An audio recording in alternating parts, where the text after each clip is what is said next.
rahmat dan karunia yang telah Allah anugerahkan kepada kita semua berupa nikmat sehat, nikmat keluasan waktu, yang utama adalah nikmat diberkatnya iman dan Islam kepada kita semua.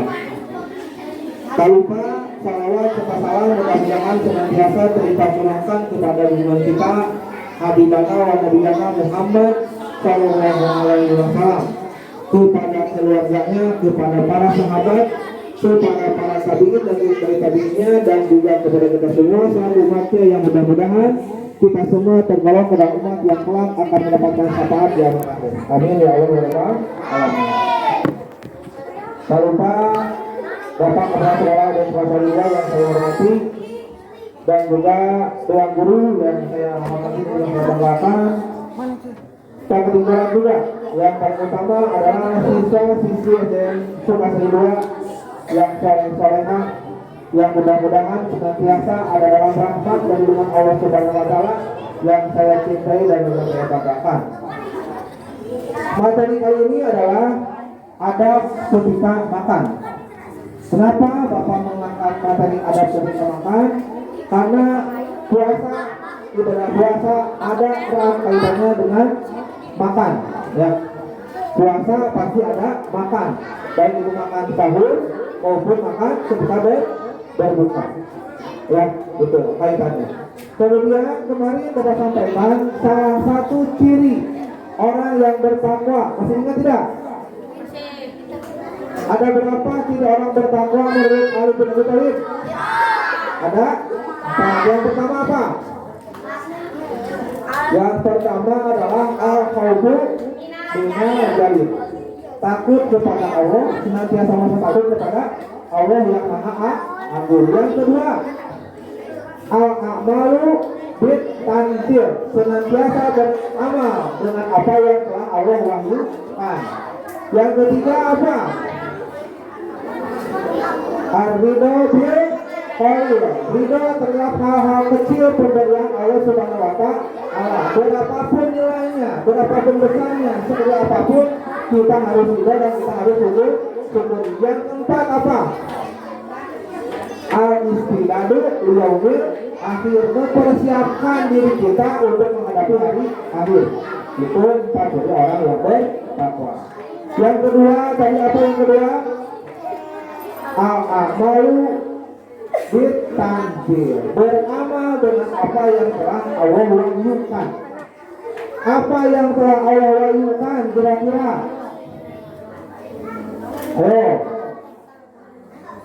Al-a'malu bit-tanzil, beramal dengan apa yang telah Allah wahyukan. Kira-kira apa yang dimaksud dengan yang telah Allah wahyukan?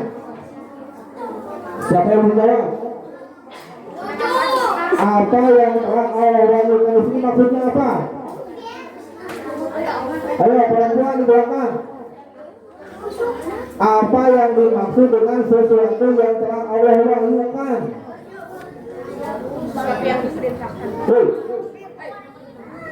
Apa yang dimaksud dengan sesuatu yang telah Allah wahyukan? Maksudnya apa? Hah? Apa yang telah Allah wahyukan? Yang barusan kita baca apa? Al-Quran.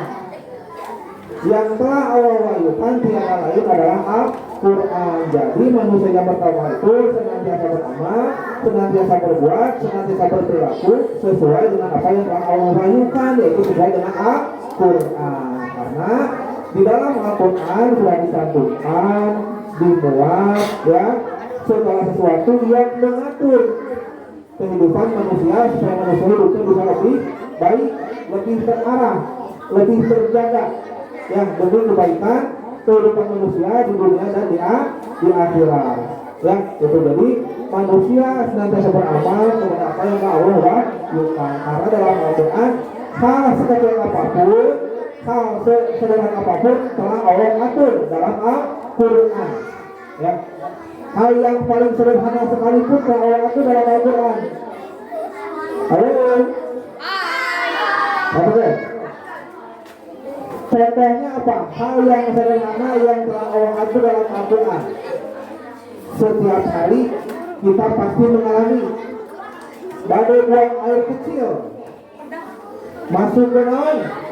Ke kamar mandi, ke WC. Ada aturannya tidak? Apa? Membaca doa. Bahkan menguap saja Al-Quran sudah mengatur cara menguap yang baik bagaimana menurut syariat agama. Cara bersih yang baik bagaimana menurut syariat agama. Ulah dia sesuai usaha. Ada tata caranya. Disunatkan bagaimana? Ditutup ya dengan tangan kanan ataupun tangan kiri sambil membaca apa? Istighfar. Menutup dengan cara tangan kanan dan tangan kiri berbeda. Contoh ya, satu dengar dulu. Contoh. Kalau kita menguap, ini contoh sederhana dalam Al-Quran ya. Kalau kita menguap, menutup dengan tangan kanan, gunakan telapak kanan, telapak tangan bagian dalam. Ya, begini. Kalau tangan kanan, ya, begini.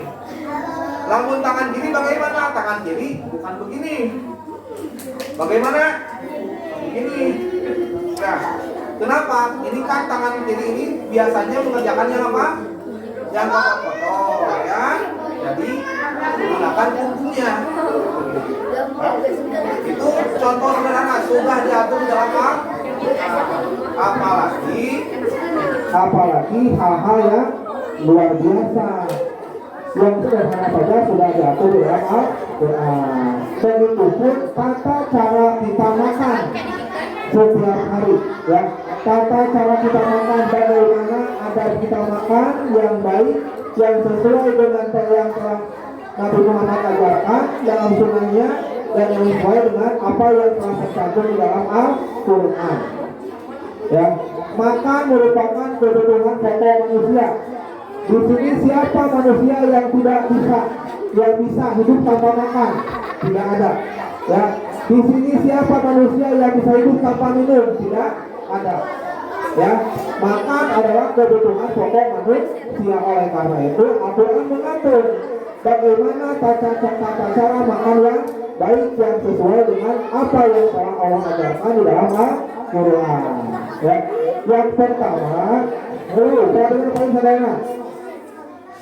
Yang pertama adalah ada makan itu adalah berupaya atau berusaha mencari makanan yang halal. Makanan yang kita makan itu diharuskan makanan yang halal, lagi baik, ya. Halal lagi baik.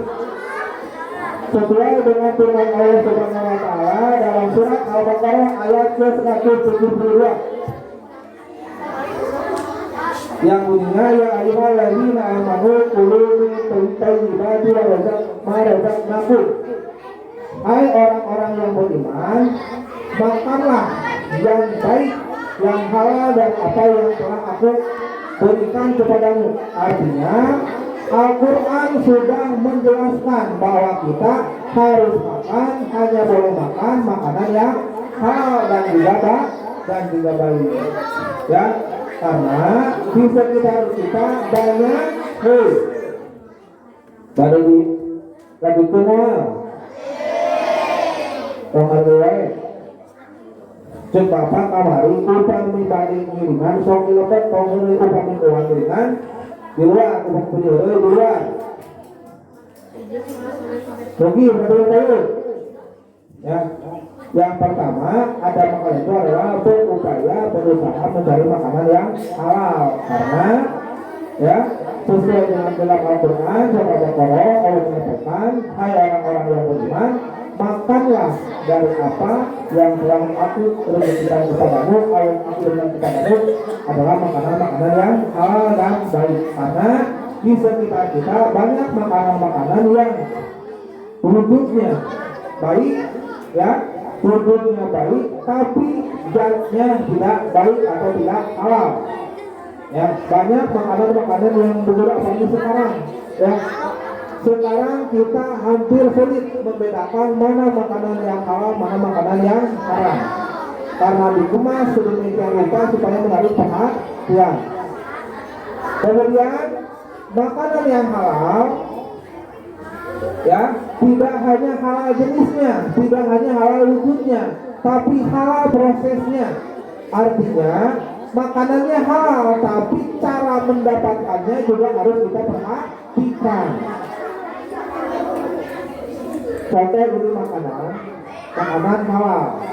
Tapi kalau caranya mendapatkannya, prosesnya diambil dari hal yang tidak baik, dari mencuri misalkan, dari mencopet misalkan, yang tadinya halal jenisnya ini menjadi haram. Misalkan ya contoh nih, seseorang anak ngabuburit, kamana ke alun-alun, di alun-alun banyak penjual makanan. Makanannya halal tidak? Halal, ya. Tapi enggak dengan asis, tapi banyak seselumputan dicanda berbeda terunggul dengan canda dan orang makanan naon tadi es buah diambil teh buah teh lupa teh selumputan namanya naon mencuri. Es buahnya halal tidak? Es buahnya halal, tapi karena diambil diupayakan melalui proses yang tidak halal, maka yang halal dapat menjadi haram ya. Jadi bukan hanya diperhatikan jenisnya halal tidaknya, tapi juga perhatikan prosesnya, cara mencari nafkahnya, cara mencari rezekinya juga harus dengan jalan yang halal yang juga Allah ridhoi. Ya, itu jadi yang pertama adalah ada makan itu adalah mengupayakan makanan yang halal. Yang kedua, sebelum makan hendaknya mencuci tangan terlebih dahulu. Ya, ini sudah paham semuanya. Sebelum makan harus mencuci tangan terlebih dahulu karena seharian kita beraktivitas, apalagi puasa, ya. Puasa seharian kita beraktivitas, main, bermain, berinteraksi dengan kotoran, dengan debu, tangan kita penuh kotoran.